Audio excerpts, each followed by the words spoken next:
예, 안녕하세요. 2023년 11월 7일 정한용의 부동산 이야기 진행하겠습니다. 예, 오늘 두 번째 녹음입니다. 한 두 번 더 했죠. 근데 이제 그건 잘못돼서 올릴 생각이 없고요. 예, 방금 전에 이제 녹음한 거, 30목에 낙찰이 된 송파구에 경매 낙찰된 것 중에 강남 쪽이 가장 최근 들어서 높게 낙찰되지 않았나 그런 생각이 들어요. 그거는 이제 요 앞편을 보시면 되고요. 진짜 시간이 뭐할 일도 없고 뭐 이렇다라고 하시는 분은 제가 무슨 이야기를 떠들다가 녹음을 취소했는지 듣고 싶은 분은 뭐 라이브를 들으시면 될 것 같습니다. 자, 일단 경매 이야기는 다시 예, 오늘 한 편 더 녹음할 거니까 다시 하고요. 서희건설에서 입주 6개월 앞두고 260억 더 내놔라는 기사가 떴습니다. 예, 서희건설. 뭐, 이미지 마케팅은 잘했던 것 같아요. 그런데, 이, 여러분들이 이거를 아셔야 돼요. 이게 이제 서희건설이 지역주택조합 아파트를 많이 했어요. 많이 했는데, 법원에 가면 대부분 그 계약서를 우리가 보고 읽고 해석할 때 집니다. 예, 조합원들이. 지는 이유가 뭐냐면, 그 계약서에 보면은 애매모호한 말들이 있죠. 우리 어 그 소위 말해 법률 용어라고 하는 이런 애매모호한 말에 대한 다툼이 이상한 결론으로 가요. 법과 우리가 알고 있는 상식하고는 좀 많이 다릅니다. 그런데 이제 또 이게 법학을 공부하다 보면 왜 그럴 수밖에 없는지가 또 이해가 가요. 예, 법이 갖고 있는 특성이 있기 때문에 그 단어 가지고 아니, 우리가 상식적으로 이렇게 해석해야 되는 거 아니야? 정의는 이런 게 아니야? 라고 일반인들은 생각을 하는데 법원에서 판결은 그렇게 하지 않아요. 그게 이제 법에 갖고 있는 한목적성이라든지 뭐 법의 안정성 그리고 또 뭐가 있죠? 뭐 세 가지인데. 아, 그래서 근데 왜 이렇게 되냐면 제가 그 재건축에 대해서 여러분들이 크게 기대하지 마십시오. 재건축은 망했다 이 얘기는 아니에요. 자, 기대하지 마십시오. 또 재건축해야 되는 곳은 또 재건축을 해야 되고 이게 우리 저거 상황은 똑같습니다. 그러니까는 뭐 요즘은 그렇지 않지만 과거에 그 심파극하고 좀 비슷한데 남녀 사이에 있어서 그죠? 남자들 연애할 때 남자들 보면 어떻게든 같이 이성하고 하룻밤 자려고 그렇게 안달을 하죠. 막 뭐 영혼까지 팔아가면서 목숨까지 내놓고 안달을 하다가 막상 이제 그렇게 좋아했던 여자하고 이제 관계를 갖고 나면 좀 남자 입장에서 이제 이렇게 갑과 을이 좀 바뀌는 그런 행동을 하죠. 그리고 나서 뭐 임신을 했다. 그러면 이제는 이제 여자 입장에서는 자기 이제 혼사길은 끝났잖아요. 옛날 기준이에요. 예. 저희가 끝물인데 아, 뭐 요즘 애들은 뭐 그런 거 별로 중요시 여기지 않으니까 다행이죠. 예. 그렇게 되면 여자가 이제 끌려다니는 입장이 되죠. 예. 남자가 자기를 버릴까 봐라는. 예. 왜? 이제 여성 입장에서는 더 이상 이제 선택의 길이 없으니까. 예. 재건축 조합이 그런 식입니다. 그러니까는 재건축을 수주하기 전까지는 건설회사에서 굉장한 로비를 하고 최상의 조건을 제시를 해요. 그런데 우리 계약서에 그 애매모호한 단서가 있어요. 그러니까 공사비 증액 부분이라든지 공사 기간 문제라든지 뭐 이런 부분들이 있습니다. 그런데 이제 문제가 언제부터 생기냐면요. 자, 철거를 했어요. 재건축을 하기 위해서 집을 철거를 했어요, 아파트를. 철거를 하고 이제 그다음부터는 완전히 상황이 달라집니다. 왜 달라지냐면 주민들은 나가서 이제 전세를 얻었을 거 아니에요. 나 어느 정도 기간 되면 공사가 끝나고 입주를 한다라고. 그런데 공사가 늦어져요. 철거는 했어요. 공사는 늦어져. 이게 공사가 늦어지면 거기에 대한 그 금융에 대한 부담을 누가 지냐면 일단은 조합이 지게 돼 있어요. 신탁회사가 해도 마찬가지예요. 결국은. 근데 이제 내가 취소할 수 있는 입장이 아니잖아요. 집이 없어졌잖아. 어떻게든 집은 져야 되잖아. 그러니까 소위 말해 집도절도 없이 있는데 내가 갈 데가 없단 말이에요. 지금 이사한 곳은 어차피 임대고 기간 끝나면은 다시 이제 집으로 들어가야 되는데 집을 철거하지 않았으면 계약 취소하고 그냥 없었던 걸로 하면 돼. 이렇게 하면 되지만 공사가 이미 들어갔어요. 철거까지 다 했어. 그러면 무조건 조합원들 입장에서는 이제는 집이 완성이 돼야 되는 거예요. 그런데 거의 분명히 계약서에 어떠어떠한 애매모호한 사유로 인해서 건설회사에서는 돈 더 안 주면 공사 못 한다. 예? 아니 갑자기 공사비가 올랐다. 갑자기 이런 리스크가 생겼다. 이러한 이유로 해서 계속 예, 문제 제기를 해요. 우리가 그 자기가 이렇게 귀농을 하거나 아니면은 직접 그 집 같은 거를 이제 업자들한테 자기가 발주를 해서 집을 짓는 분들이 나중에 애먹는 이유가 뭐냐면 분명히 돈은 내가 들고 있는 갑인데 일을 하다 보면 갑과 을이 바뀌어요. 이 사람이 갑이 되는 거야. 그 내 고용인이 오히려 일을 맡아놓은 사람이 환장합니다. 이 끌려다닌다니까요. 일반 분양한 사람은 아니 어차피 내가 계약금밖에 안 걸었으니까 입주한 시점이 안 되었을 때 안 되면 거기에 대해서 내가 배상 청구하고 그리고 하자가 있으면 문제 제기를 할 수가 있어요. 그런데 조합원들은 내 고용인이 건물을 지은 거기 때문에 내 책임을 면할 수가 없어요. 조합원들은 이거 자체가. 그래서 일을 얼마나 잘 해낼 수 있느냐라는 거는 조합원들 구성원들이 얼마나 수준이 높고 서로 신뢰를 하고 일사불란하게 잘 움직이느냐가 사실은 관건인데 조합원들의 구성원들이 대개 보면 노인들이 많고 그리고 그 진짜 하는 거 없이 그러니까 욕심만 바라는 것만 많은 사람들이 은근히 있어요. 또 무임승차하는 조합원들이. 나는 조합원이고 그저 별로 신경도 안 쓰면서 앉아서 돈 계산만 하는 분들이 있어요. 예, 이런 분들이 나중에 내가 그 수익률이 안 나왔을 때 그죠? 우리 앞뒤 전후 과정이 있잖아요. 이런 부분들 이해하는 게 아니라 크레임을 건다고요. 조합원들이 뭐 조합장이 잘못해서 그랬다느니 뭐 비리가 있다느니. 근데 대부분 또 비리가 있고. 어찌됐든 이거는 그 계속되는 문제예요. 근데 이 문제는 근본적으로는 사실은 조합원들의 수준이 높아야만이 해결되는 문제인데 이게 소득 수준하고 또 많이 연결이 돼요. 그래서 서울 지역의 그 특히 강남 지역의 지역 저기 주택조합 같은 경우는 그래도 사람들이 적극적이고 돈도 크고 의식 수준이 있기 때문에 그래도 좀 나아요. 못 사는 지역의 소득 수준이 낮은 지역의 그 재건축 같은 경우는 굉장히 어렵습니다. 예, 그래서 관에서 주도하는 재개발 형태는 그냥 가지만 재건축은 사실은 그 소득 수준이 낮을수록 심하고요. 그리고 지역주택조합 같은 경우는 더 심해요. 참여한 분들 자체가. 왜 그러냐면 그 기본 자체가 다르기 때문에 그래요. 조합원 구성되는 과정이나 이런 것들이. 그러니까 하여튼 조합원 수준에 따라서 이게 결정이 된다. 예, 이야기를 좀 드리고 싶고요. 그리고 항상 이 문제는 항상 생긴다. 예, 어떠한 조합이든 계약서에 의해서 나중에 가면 꼭 분담금이 달라져요. 달라지고 이제 어제 녹음했었던 것 중에 그 350억짜리 펜트하우스 가지고 저기서 그 언더스탠딩 프로그램에서 이야기를 하더라고요. 아마 그게 3%인가? 거기서 하는 뭐 이렇게 주로 매불쇼 뭐 언더스탠딩 인기 많잖아요. 저도 이제 가끔 들어요. 듣는데 근데 이제 한 얘기 또 하고 하는 것도 있고 또 사실은 한 반은 걸러 듣죠. 반은 걸러 듣는데 부동산 이야기는 저는 단 하나도 동의할 수가 없어요. 거기 나오는 친구에 대해서, 거기 나오는 게스트들에 대해서. 근데 뭐 간혹 참고할 거는 있어요.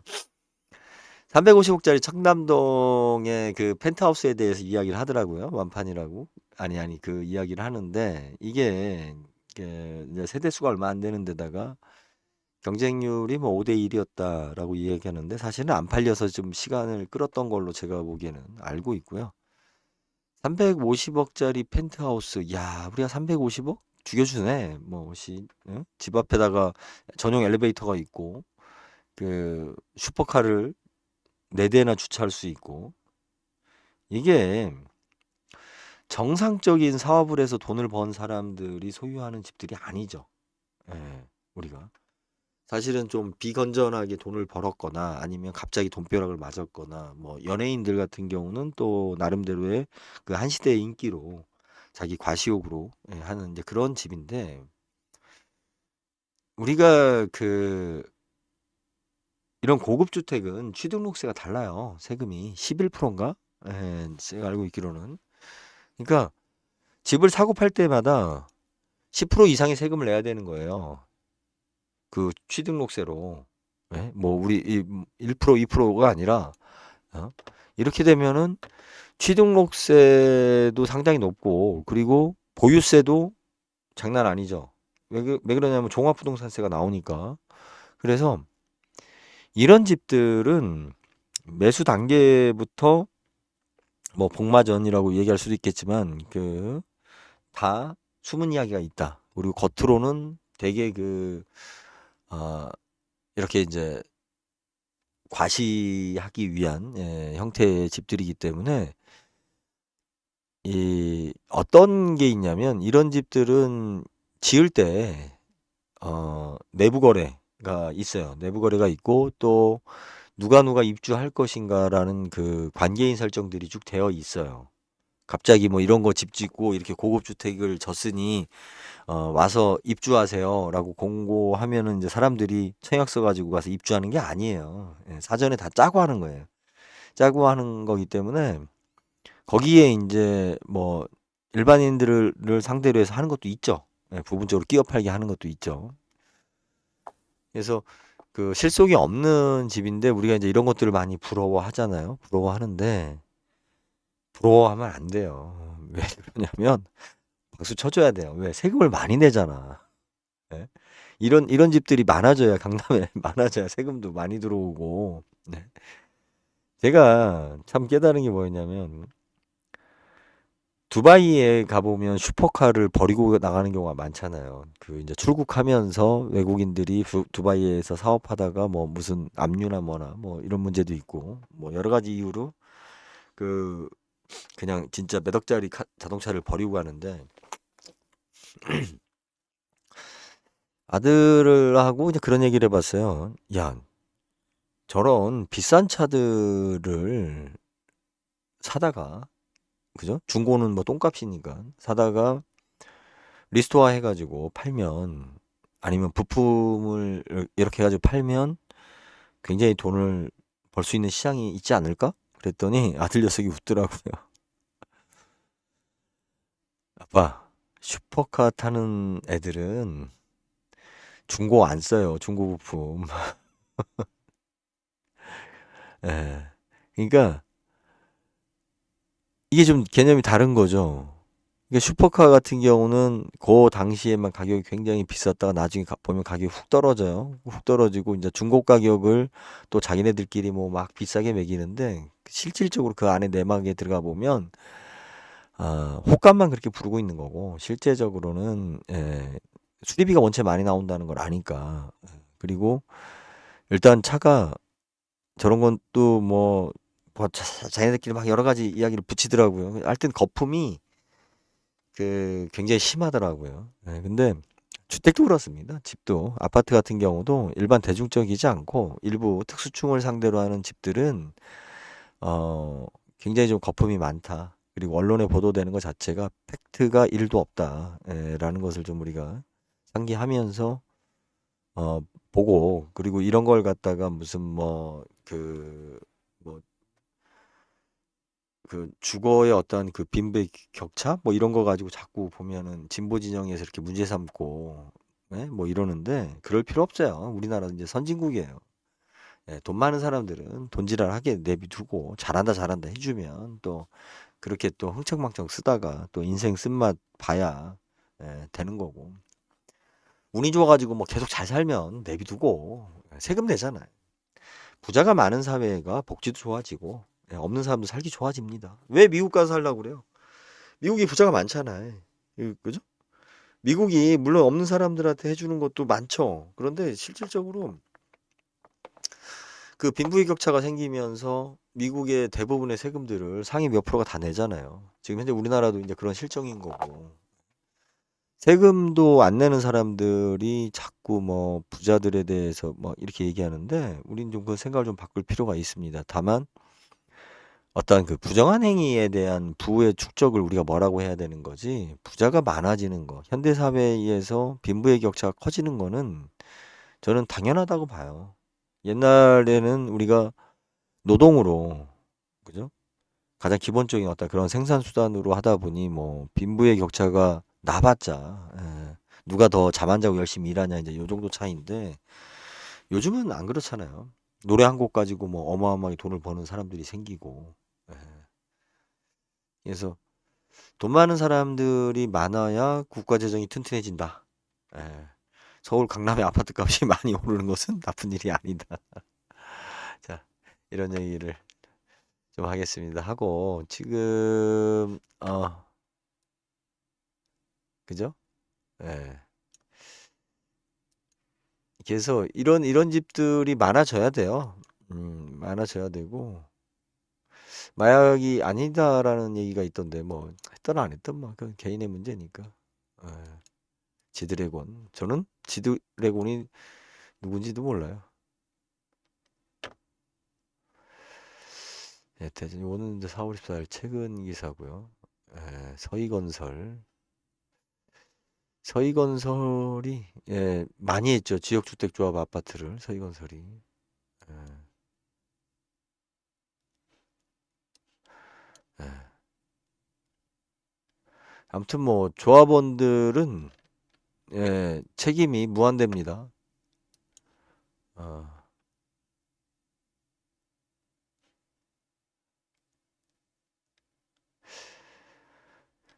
미분양 아파트. 가만있어 봐요. 이것도 저번에 얘기를 했었던 것 같고. 아이고 참네. 왔다 갔다 하네요. 이제 지금 두 분이 들어오셨는데 벌써 10시네.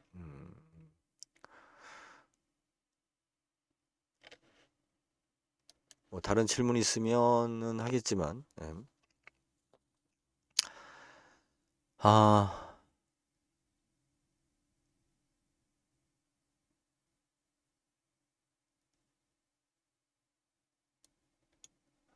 자, 요거 기사로 좀 한번 봅시다. 제가 이제 기사를 먼저 본 경우가 있고 또 이렇게 보다가 기사를 찾는 경우가 많아서 자, 우리 소형 평형 전세 시장에서 연립 다세대 주택의 거래 비중이 아파트에 역전당하는 것으로 나타났다. 부동산 정보 플랫폼 다방을 운영하는 스테이션 3위. 아따 이름 길다.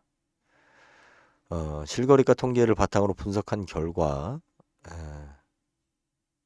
서울 지역에 되어 있는데 이 중에서 아파트 다세대보다는 그죠? 예. 아니 연립 다세대보다는 아파트에 대한 비중이 올라가고 있다.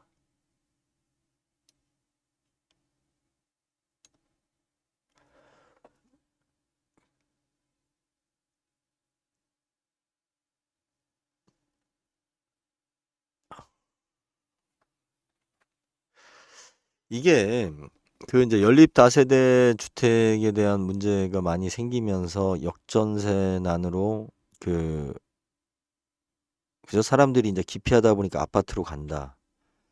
물론 영향이 있겠죠.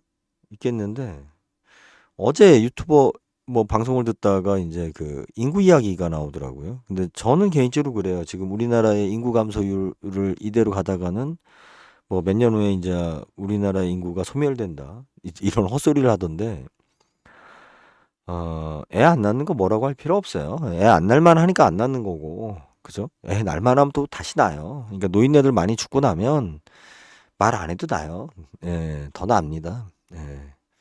그래서 뭐 지금 현재 여성 한 분이 이게 출산율이 뭐 저기 뭐야 뭐 0점 몇? 그러니까는 여자 한 명이 아이 한 명을 안 낳는다라는 거죠. 그거 걱정 안 해도 돼요. 노인네들 많이 죽고 나면 예, 여자 한 분이 한 3명, 4명 옛날처럼 한 10명씩 낳을 수 있어요. 금방 늘어요, 인구. 지금 땅은 좁은데 인간들이 많고 하니까 안 낳는 거지. 예. 뭐, 이 한반도에서 인구가 지금까지 늘었죠. 지금 남한만 5천만인데, 기미독립선언문 이야기할 때 100년 전에 조선 전체의 인구가 3천만이라고 했는데, 예? 그런데 그 당시에 우리가 보면 3천만이 안 됐는데, 4.4.5입해서 3천만이라고 이야기를 하거든요. 그러면 남한만 해놓고 북한 빼고 해도 벌써 5천만이 넘었는데, 인구 1천만 줄어도 저 어렸을 때는 뭐 4천만이었는데 남한이 그때 4천만이었을 때 뭐라고 했어요? 애 둘도 많다 하나만 낳자 이런 캠페인 했잖아요. 80년대에 4천만이었을 때. 근데 지금 5천만인데 뭘 더 낳아? 좀 한 몇 년 줄어도 돼요. 몇 년 줄고 노인네들도 건강하니까. 예, 뭐 군인 부족하면 예비군 민방위까지 총 주면 되고. 저도 지금 이제 50이지만 옛날 50이면은 노인네 취급받았지만 지금 아니잖아요. 완전히. 그러니까. 예, 그런 것처럼 우리가 이제 좀 데이터를 갖다가 사람들이 너무 많이 그 진실을 왜곡을 시켜요. 자, 이것도 봅시다. 그러니까 서울 시내가 연립하고 빌라. 아, 거기서 그 얘기가 나왔어요. 2002년생, 2002년, 그러니까 2002년도 월드컵 베이비 붐이라는 얘기가 있었죠. 월드컵 응원하다가 눈 맞아가지고 애들이 많이 생겼다. 뭐 이딴 식의 기사들이 많이 나왔었죠. 2002년에 월드컵 베이비 붐. 예? 그래서 출산율이 뭐 높지 않았냐라는 그런 게스트 질문에 그럼 2003년도에 아이들이 더 낳았어야 되는데 줄었다는 거예요. 그러니까 2002년도 우리는 월드컵 베이비붐 때 남녀 청춘들이 길거리 응원하다가 눈이 맞아서 아니면 그런 이렇게 격정적인 흥분 때문에 집에서 보다가 술 한잔 먹고 다들 애들을 더 많이 만들었을 것이다. 저도 조금이라도 그런 영향이 있지 않았을까? 뭐 이런 생각을 하고 있었는데 통계를 보니 전혀 그렇지 않다는 거예요. 코로나 시대에 남녀가 할 일이 없으니 집에서 아이를 그나마 심심하니까 남녀가 더 만들지 않았을까? 그 얘기 나왔을 땐 조금 그건 이해가 안 갔어요.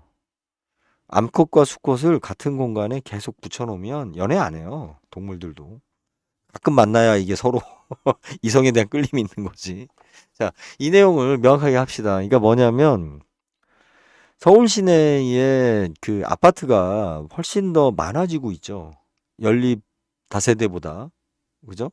아파트가 더 많아지고 있고, 또 하나는 뭐냐면, 새로 아파트를 지을 때마다 용적률이 올라가요. 그러니까 500세대였는데, 이걸 때려 부시고 새로 지면 700세대, 800세대를 분양한다고요? 그럼 어디선가 수요가 들어와야 되잖아요. 이러다 보니, 이 아파트 같은 경우가 우리가 어떤 현상이 있냐면, 전세나 월세로 들어가려고 하는 사람들이 아무래도 새 집을 선호하는 것도 있고, 또 시장 자체가 아파트 쪽이 더 많이, 예, 뭐라고 그럴까, 받아들일 여건이 되어 있는 거죠. 조건 자체가. 금융 조건도 더 좋아요. 아파트가. 공급되는 물건 자체가 아파트가 많아지기 때문에 그쪽으로 거래 비중이 많아질 수밖에 없습니다. 예, 여건 자체가 그렇기 때문에. 예. 근데 단순히 이게 이제 뭐 전세 월세 사태 때문에 이제 그렇게 됐다. 그렇게 해석할 부분은 아니라고 저는 보여져요. 예.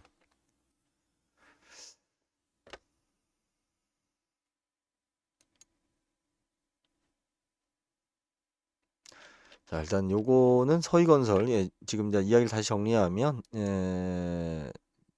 지역주택조합 아파트라든지 아니면 우리가 재건축 같은 경우는 조합원들의 부담이 집이 완공돼서 입주할 때까지 항상 들어가기 때문에 분담금이 계속 커진다. 그거는 뭐 변하지 않는 사실이다. 이걸 다시 한번 좀 상기를 시켜드리는 걸로 하고 녹음을 일단 여기까지 하고 다시 이제 옥션은 법원 경매 이야기 다시 또 진행하도록 하겠습니다.